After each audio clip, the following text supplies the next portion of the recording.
Assalamualaikum warahmatullahi wabarakatuh. Mahasiswa yang saya cintai dan saya sayangi, pada kesempatan ini saya akan menyampaikan pengantar fikih.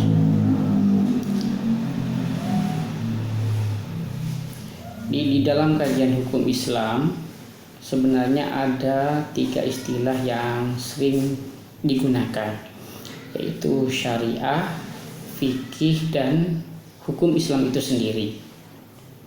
Nah, syariah secara etimologi itu berarti jalan menuju mata air. Sedangkan secara terminologi atau dalam pengertian istilah, syariah itu memiliki 2 arti. Dalam arti luas, syariah itu sama dengan agama. Jadi kalau kita menyebut syariah Islam itu sama dengan kita menyebut agama Islam atau ad-din al-islami, di mana di dalam syariah Islam ataupun di dalam agama Islam terdapat 3 ajaran inti, yaitu akidah, akhlak, dan hukum. Sementara di dalam arti yang sempit, syariah itu berarti hukum yang diatur di dalam Al-Quran dan As-Sunnah, atau ayat-ayat dan hadis-hadis yang berisi ketentuan hukum. Itulah arti syariat dalam arti yang sempit. Sedangkan fikih secara etimologis atau secara bahasa artinya pemahaman secara mendalam terhadap sesuatu. Jadi kalau memahami sesuatu secara mendalam itu namanya fikih. Sedangkan secara terminologis, fikih itu mengalami perkembangan makna. Pada masa awal Islam, yaitu pada masa Nabi, masa sahabat, dan juga masa tabi'in, fikih itu dimaknai sebagai pemahaman secara mendalam terhadap persoalan-persoalan agama secara umum. Jadi kalau istilah tafaqquhu fiddin, memahami agama secara mendalam, itu meliputi semua ajaran Islam. Nah, fikih mengalami penyempitan makna itu yaitu pada masa Imam Syafi'i, pada era Syafi'i. Imam Syafi'i ini lahir tahun 150 Hijriah dan meninggal tahun 204 Hijriah. Nah, pada era Imam Syafi'i ini, fikih itu berarti ilmu tentang hukum syariah amaliyah. Amaliyah itu artinya yang mengatur perbuatan manusia, yang digali dari dalil-dalilnya secara rinci atau dalil-dalil yang rinci. Jadi fikih itu hukum syariah mengenai perbuatan manusia yang ilmu itu digali dari dalil-dalilnya secara rinci, atau kumpulan hukum syariah amaliyah yang mengatur perbuatan manusia yang digali dari dalil-dalilnya secara rinci. Nah, dalam hal ini dengan adanya kata amaliyah, maka fikih tidak lagi membahas persoalan akidah. Fikih terbatas pada hal-hal yang dilakukan oleh manusia, amal perbuatan manusia. Nah, ini bisa kita lihat perbedaan antara syariah dan fikih. Jadi fikih dalam pengertian yang sempit pada masa setelah Imam Syafi'i, ataupun syariah dalam arti yang sempit. Tadi sudah saya sampaikan bahwa syariah itu hukum yang diatur di dalam Al-Quran atau As-Sunnah, atau ayat Quran atau hadis yang berisi ketentuan hukum. Nah, misalnya di dalam surat Al-Maidah, dalam ketentuan tentang wudhu, antara lain ada kalimat yang berbunyi wamsahu biruusikum. Wamsahu, dan usaplah kepala kalian. Nah, karena ini merupakan teks Quran, maka itu namanya syariah. Karena ini adalah hukum yang diatur oleh Allah. Kalau ada teks hadis itu hukum diatur oleh Rasul, maka itu namanya syariah. Belum melibatkan interpretasi manusia. Tapi kemudian apa maksud wamsahu birusikum ini?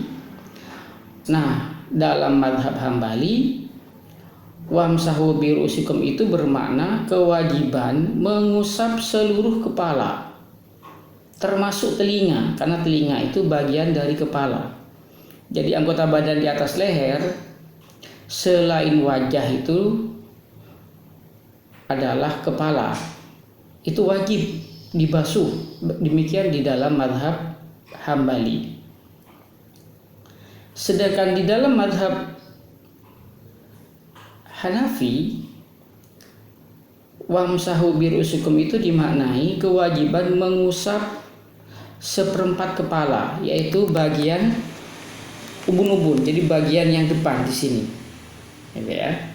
Seperempat. Kenapa? Karena kalau ini 1, 2, 3, 4 gitu. Jadi kalau sampai pangkal rambut belakang itu ada 4 gitu ya. Jadi yang wajib itu dalam mazhab Hanafi adalah wajib mengusap seperempat kepala bagian depan. Jadi di sini ya. Lalu bagaimana yang lain? Nah, yang lain itu hukumnya sunnah. Beda dengan Hambali yang menyatakan wajib mengusap seluruh kepala termasuk telinga. Dalam mazhab Hanafi yang wajib itu hanya seperempat. Yang lainnya sunnah termasuk telinga. Sedangkan di dalam mazhab Syafi'i, wamsahu birusikum itu dimaknai kewajiban mengusap sebagian kepala. Di sebagian aja, mau 1 jari di atas, di pinggir atau di belakang, itu yang wajib itu mengusap sebagian. Sedangkan yang lain, kata mazhab Syafi'i, itu hukumnya sunnah, tidak wajib. Nah itu namanya fikih ya. Jadi satu kalimat ini ternyata melahirkan fikih yang berbeda, karena fikih itu adalah yaitu hukum syariah amaliyah yang digali. Jadi digali dari ayat wamsahu birusikum, kemudian lahir 3 ketentuan fikih yang berbeda. Nah, pada ayat yang sama misalnya ada pembahasan tentang hal-hal yang dapat membatalkan wudhu. Dalam ayatnya berbunyi aula mastumun nisa, aula mastum, atau kalian bersentuhan dengan perempuan. Nah, aula mastumun nisa ini syariah, karena itu adalah ketentuan hukum yang terdapat di dalam Al-Quran. Lalu apa maksud aula mastumun nisa? Nah, di dalam mazhab Syafi'i, maksud aula mastumun nisa itu adalah laki-laki bersentuhan dengan kulit perempuan yang boleh dinikahi, yang halal dinikahi. Jadi bersentuhan kulit dengan selain muhrim dalam mazhab Syafi'i itu dapat membatalkan wudhu. Ya, kalau dengan muhrimnya maka tidak batal. Demikian dalam mazhab Syafi'i. Sedangkan menurut mazhab Maliki, Imam Malik itu adalah gurunya Imam Syafi'i. Dalam mazhab Maliki, yang membatalkan wudhu itu adalah bersentuhan kulit laki-laki dan perempuan yang disertai dengan syahwat, disertai dengan nafsu. Jadi kalau bersentuhannya tidak disertai dengan syahwat, tidak sengaja, dalam mazhab Maliki itu tidak membatalkan wudhu. Sedangkan di dalam mazhab Hanafi, aula mastumun nisa itu dipahami secara majas, secara denotatif.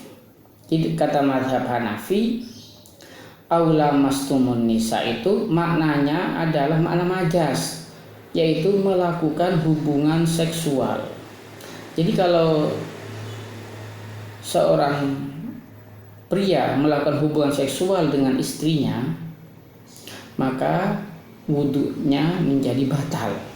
Tapi kalau hanya bersentuhan kulit, kata mazhab Hanafi, bahkan dengan syahwat pun itu tidak membatalkan wudu. Karena aula mastumun nisa ini dalam mazhab Hanafi dipahami secara majas, secara kiasan. Jadi bukan arti sebenarnya. Nah, begitu. Jadi dilihat ya. Jadi kalau mau kita simpulkan, di syariah itu masih berupa ayat atau hadis. Tapi tafsir atau pemahaman terhadap ayat dan hadis itu sudah fikih. Ketika itu berkaitan dengan amal perbuatan manusia. Karena itu ya, fikih syariah dalam arti yang sempit itu terkait dengan perbuatan manusia. Nah, kemudian muncul lagi istilah hukum Islam, di mana istilah hukum Islam ini sebenarnya bukan berasal dari ulama fikih. Ini merupakan terjemahan dari bahasa Inggris, yaitu Islamic law, di mana orang-orang Eropa memahami Islamic law itu mencakup syariah dan fikih. Jadi orang Eropa itu tidak membedakan antara hukum yang terdapat dalam teks dengan hukum yang hasil dari tafsir ulama. Semuanya dinamakan Islamic law. Kemudian masuk ke Indonesia, Islamic law itu diartikan hukum Islam. Jadi Islamic law itu bukan dari bahasa hukum Islam, bukan terjemahan dari bahasa Arab al-hukmul islami. Nah, sedangkan istilah al-hukmul islami di dalam bahasa Arab itu bermakna pemerintahan Islam. Jadi bukan hukum Islam tapi pemerintahan Islam. Nah, oleh karena itu kalau kita di dalam bahasa Indonesia menyebut hukum Islam, maka hukum Islam itu ada dua macam, yaitu syariah. Kalau itu masih berbentuk teks Quran atau hadis, atau hukum Islam itu dalam arti fikih, kalau itu sudah merupakan hasil ijtihad ulama, hasil ijtihad fuqaha dari ayat-ayat Quran maupun di dalam hadis-hadis.